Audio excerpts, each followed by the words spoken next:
Oh hey, no, we're doing it on the balcony, not here anymore. The weather is nice. Anyways, let's just start sketching. You've probably seen a couple of my hover cars on Instagram lately, if you check those out. It started out with a van challenge that I turned into sort of a hover van. And I was inspired a little bit by the Matrix Nebuchadnezzar hovercraft for that. I really liked how those hovering discs with electric charges kept the whole thing going, and I thought like, oh, let me just put that on a van. And after that, I was just sketching around, and I was like, hey, I didn't draw a muscle car in quite a while, and I think I drew a Plymouth, and I was like, hey, halfway through, let me turn this into also hovering sort of vehicle. And that's how this little series of mine started. And then after the Plymouth, I think I did another Plymouth, but this time digital. That wasn't a Plymouth. Either way, I just kept on going with the muscle cars. I feel like muscle cars have these really cool shapes, and they lend themselves quite well to hover cars. And I go a little bit with the design direction that we see from movies like The Fifth Element, where basically you had this relatively retro-looking cars, but then put onto these hover contraptions, and that's what I want to go here as well. So actually, I want to leave the wheelhouses open, obviously modify them a little bit so they look slightly different, but the upper part of the car basically stays pretty much the same. And I also, that's why I said that I also leave the wheelhouses somewhat there, because it gives a little bit more of that recognizability. And to talk a little bit about this car here, this is a 1970 Plymouth Cuda. Well, it was the one that I used here. Let me blend in the picture that I was actually using. It's actually just a picture from Pinterest.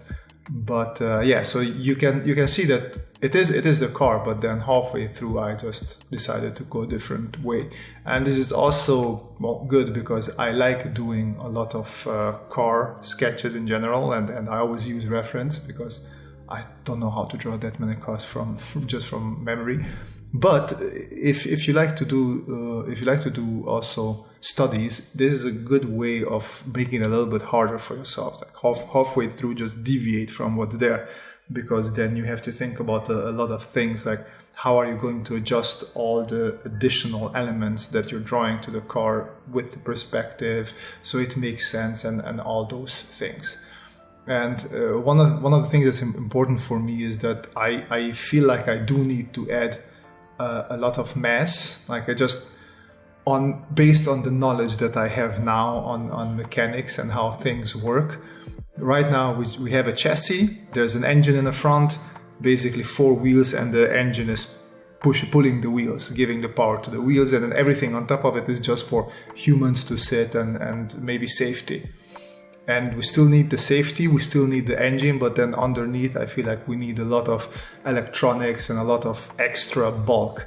So I'm trying to combine all this extra bulk with the shape of the muscle car, not losing the shape of the muscle car, but I don't just want to have the exact shape from a Cuda in this case, and have nothing extra on it, just these are 2 hovering discs and that's magically working. Obviously, this is also technically just magically working because there is no technology for it, but I just try to give the impression that, okay, there's a lot of technical stuff going on below it, and mechanical stuff that needs to be accounted for.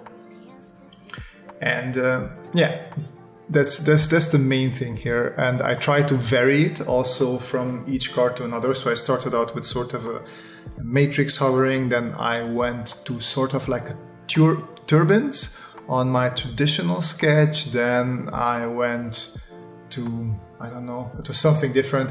But the inspiration for this hovering thingy is, if you played Homeworld, it's not Shipbreakers, either way, the Homeworld game that plays on the planet in the desert, they had these hover tanks that had these sort of cylindric tubes coming out at the ends, which helped with the hovering. I don't know how, but it looks really cool.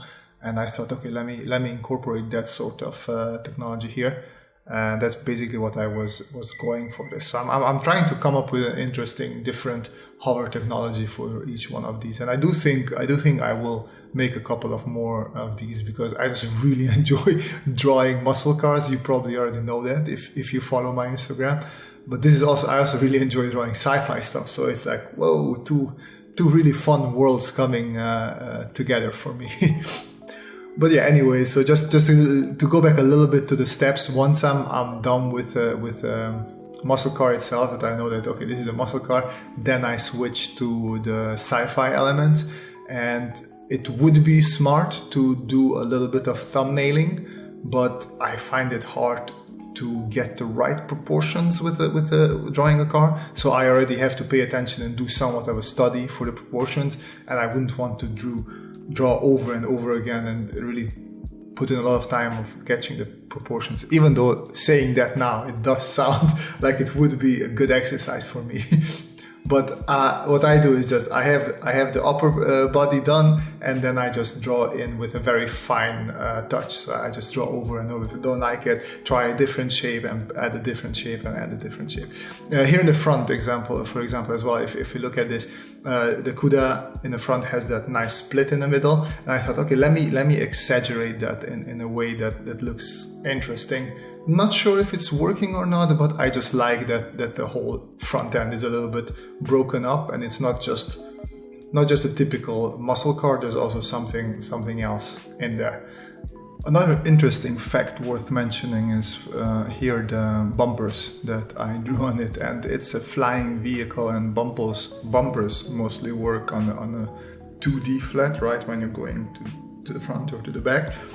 But in this case, I thought it's also important to bring in some elements that are familiar to the viewer, and everybody knows that bumpers go on a car, but then I just made it interesting and futuristic looking. Now don't ask me how functional they are. I imagine there would be some functionality in them if there is the danger of an imminent frontal collision or something. But this is definitely more for style and emphasizing that this is a different sort of bumper because it's a different sort of vehicle, and it needs a different approach. Even though I guess the main functionality is the same, but it's just taking something that is familiar and changing it enough that it's still recognizable, but it's also clear that it's different. And on the same note, you could see here that I tried to put a turbine in there as well, and I thought, oh, that would look cool. But then I realized, okay, so we have these hovering engines on the side that look closed, and they look like they generate some sort of energy. I thought, okay, maybe a turbine in front of it, maybe a slightly different technology. Maybe the two won't fit necessarily. So that's also something interesting worth thinking about when you're designing something like this. What technologies can you merge and what you can't? And I'm not saying that you couldn't put a turbine related technology here. Like, you could definitely integrate something like that as well. I feel just that would need a little bit more thinking to see how you can fuse that sort of different old school technology with the hover elements, because it is doable, and I definitely remember seeing things like that out there. Just at this point, I was just sketching straight through, and I wasn't iterating on different ideas and how to incorporate different elements. That's where the difference comes in. Like in my previous live stream, you could see me doing small thumbnails, and then from there slowly iterating with bigger drawings until I ended up with a bigger robot, and it changed quite a bit from the thumbnail. So that was also around the 1 hour. It was a little bit longer than this sketch, but whenever you want to do something, it's worth taking the time and just iterating. And here you could see, it's what I was saying in the beginning as well. I didn't want just to be some extra elements added to the car, and the rest is basically a CUDA with some hover things instead of wheels. I wanted there to be like mass to it, and that's why you could see me in the front and also in the middle, that sort of heavier element that is reaching down. So I wanted to be understandable that, okay, so this hover contraption is quite big and quite heavy. So it's not just a CUDA that we're hovering around here. No, it's actually a whole different hover car. Maybe there was some sort of hover car that was taken apart and the upper part of it was taken away and it was modified into a CUDA. So you can go into stories there as well and just really have fun with it. But that's most what I wanted to talk about in this video. Is really just, I was a bit chilling today and I did a couple of drawings like this before, and yeah, I had some people asking for, hey, can we have a process video of one of these sketches? And yeah, I didn't have one ready, so I thought, okay, let me just do one for Monday and share it with you guys. And if everything goes well, I will also color this, so maybe this week even. So I'll try to do that for this week. So there might not be a live stream this week, but I will try and color this one up so you can see also the process for that. But with that said, that's all I had for this video. I hope you enjoyed it, hope you learned something from it. If you liked it, give it a like, all the shadam badam badam, you know how the story goes, subscribe, whatnot. The most important thing is that you guys have a great week. Take care of yourself and see you next time. Bye bye.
Bye.